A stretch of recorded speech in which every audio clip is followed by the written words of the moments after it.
Right, so this was such an opportunity. This held so much promise.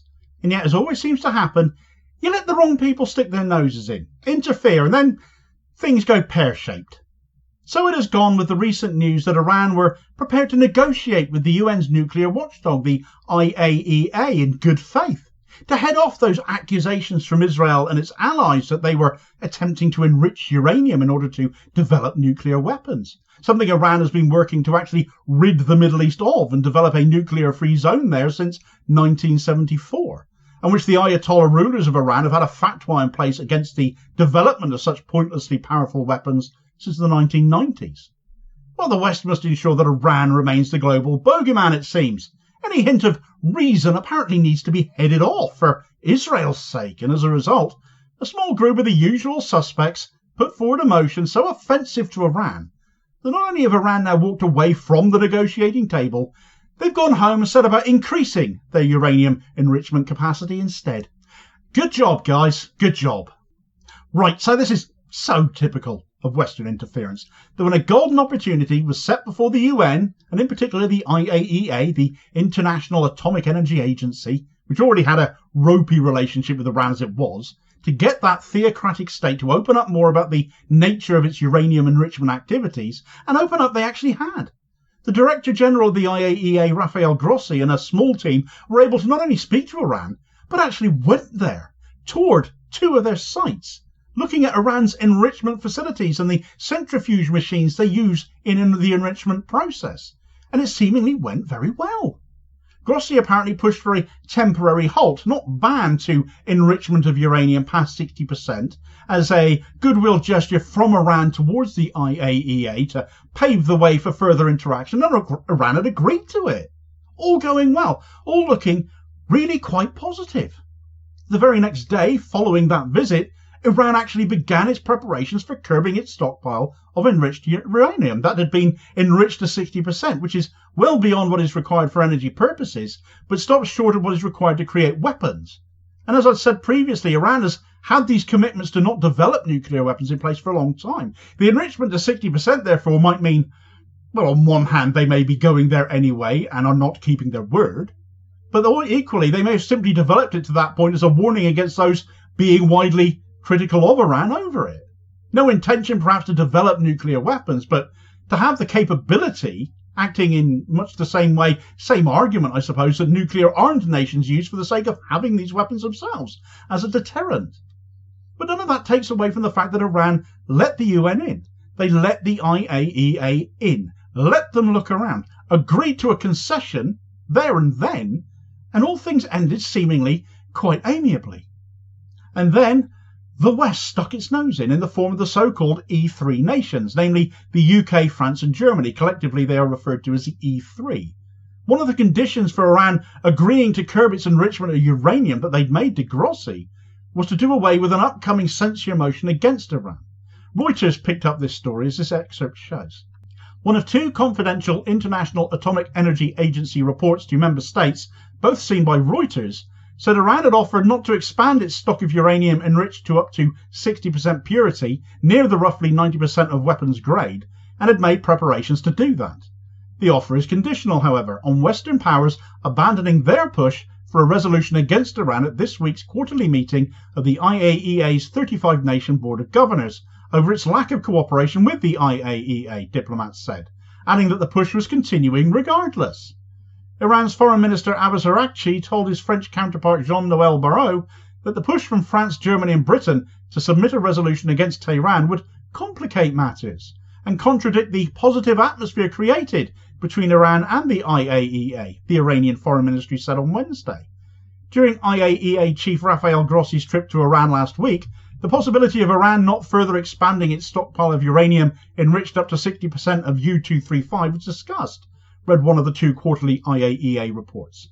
It added that the IAEA had verified Iran had begun implementation of preparatory measures. A senior diplomat added that the pace of enrichment to that level had slowed, a step necessary before stopping. So what did the E3 do, of course? Pushed ahead with their censure motion anyway, didn't they?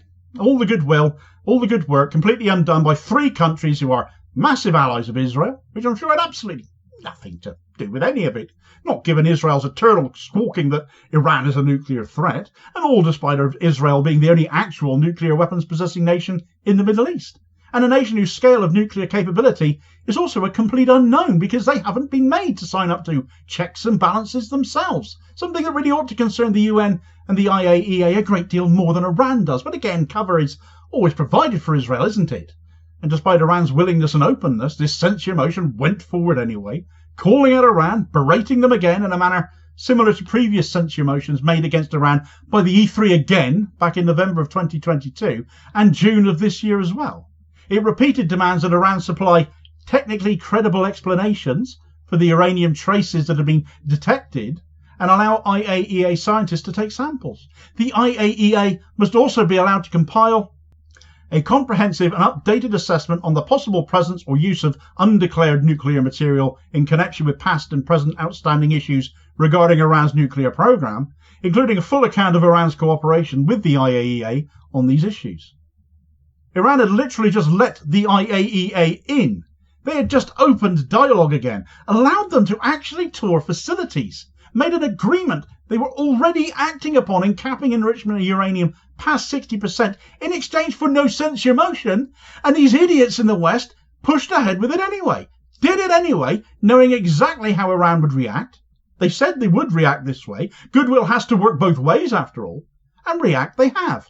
Because instead of easing off, as soon as news broke that the censure motion had been put forward by the E3, and that the IAEA membership board, represented by those 35 different nations on its board of governors, had voted it through by 19 votes to 3 with 12 abstentions, they reacted. One nation, Venezuela, was absent. The 3 nations who voted against the censure, however, were Russia, China, and Burkina Faso, just for clarity. But all of this just underlines exactly why Iran have such issues with the UN and the IAEA. And despite Rafael Grossi saying any censure would be problematic because he was making some headway, well, that is one way of putting it, it happened regardless. You can't get everything you want in one go, not with a state with every reason not to trust you, and you've just proven their point. The IAEA censured Iran for a lack of cooperation when they were cooperating. You know, a cynic might think this is just a convenience to have Iran perceived as a global threat and enemy, and that keeping them in that position, keeping them there, and that is more important than peace and de-escalation ever could be. Am I being too cynical in thinking that? The alternative is that the UN is full of biased idiots, and well, frankly, those two possibilities aren't actually mutually exclusive, are they? Anyway, well, the net result is that Iran have brought online all new and advanced centrifuges to commence uranium enrichment once more. And this excerpt from Al Jazeera's coverage picks the story up from here. Iran has said it will activate new and advanced centrifuges in response to a resolution adopted by the International Atomic Energy Agency, IAEA board, censuring it for lack of cooperation. The motion was put forward by France, Germany, the United Kingdom, and the United States at the 35-nation board of the United Nations nuclear watchdog, and follows a similar one in June, criticised then by Iran as hasty and unwise.